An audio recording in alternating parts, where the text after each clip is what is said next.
So once again welcome back to CS rocks 2.0. Bigg Boss വീട്ടിലിപ്പോൾ ഒരാളിപ്പോൾ അടിച്ചമർത്തപ്പെട്ട് ഭയങ്കര ചമ്മി നാറി പുറത്ത് പോയി കേട്ടോ. അതിൻ്റെ കലിപ്പെല്ലാം തീർക്കുന്നുണ്ട്.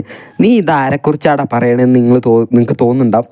വേറെ ആരെക്കുറിച്ചും അല്ല, എമിനെ കുറിച്ച് തന്നെയാണ് കേട്ടോ. അപ്പോൾ ക്യാപ്റ്റൻസി ടാസ്ക് കളിക്കാൻ വേണ്ടി ഓരോ ടീമിൽ ഓരോരോ ആൾക്കാരെ എടുക്കണമല്ലോ. അങ്ങനെ ടണൽ ടീമിൽ എടുക്കാൻ ഇങ്ങനെ ഒരു ചർച്ചയ്ക്ക് പോയപ്പോൾ ജാസ്മിൻ ഉണ്ടായിരുന്നു, ഗബ്രി ഉണ്ടായിരുന്നു, പിന്നെ ശ്രീരേഖ ഉണ്ടായിരുന്നു, പിന്നെ യമിനി ഉണ്ടായിരുന്നു. അപ്പോൾ ചെന്നപ്പോൾ തന്നെ യമിനിക്കാണെങ്കിൽ കുറച്ച് പേടിയൊക്കെ ഉണ്ട്, ഈ ആഴ്ച പുറത്തു പോവോ അല്ലെങ്കിൽ ഇനി വരും ആഴ്ചകൾ പുറത്തു പോവോ. അപ്പോൾ ഇങ്ങനെ പവർ ടീമിൽ അല്ലെങ്കിൽ ക്യാപ്റ്റനൊക്കെ ആയിക്കഴിഞ്ഞ് ഇങ്ങനെ നീണ്ടു പോകാമല്ലോ നോമിനേഷനിൽ വരാണ്ട്. ആ ഒരു ലക്ഷ്യത്തിൽ ചെന്ന ഉടനെ ഞാൻ പറയും എനിക്ക് ക്യാപ്റ്റനാവാൻ താല്പര്യമുണ്ട്, ഞാൻ ക്യാപ്റ്റനാവാന്ന്. ഈ പറഞ്ഞ സ്വരോ ഈ പെട്ടെന്ന് ചാടിക്കേറി പറഞ്ഞതാണോ എന്തോ അവർക്ക് ഇഷ്ടപ്പെട്ടേ ഇല്ല എമിനേൻ്റെ ആ ടോണ്.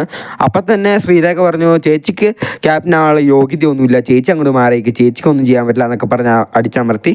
അപ്പോൾ ശ്രീരേഖയ്ക്കും പിന്നെ നെഗറ്റീവ് വരാൻ ചാൻസ് ഉള്ളതുകൊണ്ട്, ഒരു സപ്പോർട്ട് കിട്ടാണ്ടിരിക്കാൻ ചാൻസ് ഉള്ളത് കൊണ്ട് തന്നെ ശ്രീരേഖ വേഗം എന്ത് ചെയ്തു, ജാസ്മിൻ ക്യാപ്റ്റൻ ആവട്ടെ എന്ന് പറഞ്ഞു. ജാസ്മിനെ പറഞ്ഞു കഴിഞ്ഞാൽ ഗബ്രി പറയും ഓക്കെ ഡൺ എന്നല്ലേ പറയും. അപ്പോൾ ഇപ്പോൾ മെജോറിറ്റി വോട്ട് ജാസ്മിനെ കിട്ടുന്നതുകൊണ്ട് തന്നെ ജാസ്മിനെ ക്യാപ്റ്റൻ ആയി കഴിഞ്ഞാൽ ശ്രീരേഖ അവിടെ ജയിച്ച മട്ടാണ്, യമുന ഇവിടെ താന്ന മട്ടും. അങ്ങനെ എല്ലാവരും കൂടെ 3 പേരും കൂടെ ഒറ്റക്കെട്ടായി നിന്നിട്ട് യമുനേനെ അടിച്ചമർത്തി പുറത്തോട്ട് വിട്ടു.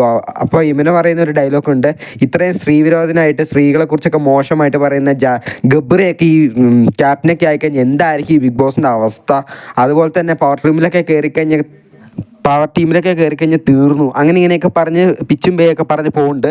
അപ്പോൾ ഫൈനലി അവരുടെ ടണൽ ടീം സെലക്ട് ചെയ്ത് വെച്ചിരിക്കുന്നത് ഇപ്പോൾ ജാസ്മിനെയാണ് ക്യാപ്റ്റൻസി ടാസ്ക് കളിക്കാൻ. മിക്കവാറും ജാസ്മിൻ പോയി കളിച്ചിട്ടും വലിയ ജയിക്കാനൊന്നും പോകുന്നില്ല, നമുക്കറിയണ കാര്യമാണ്.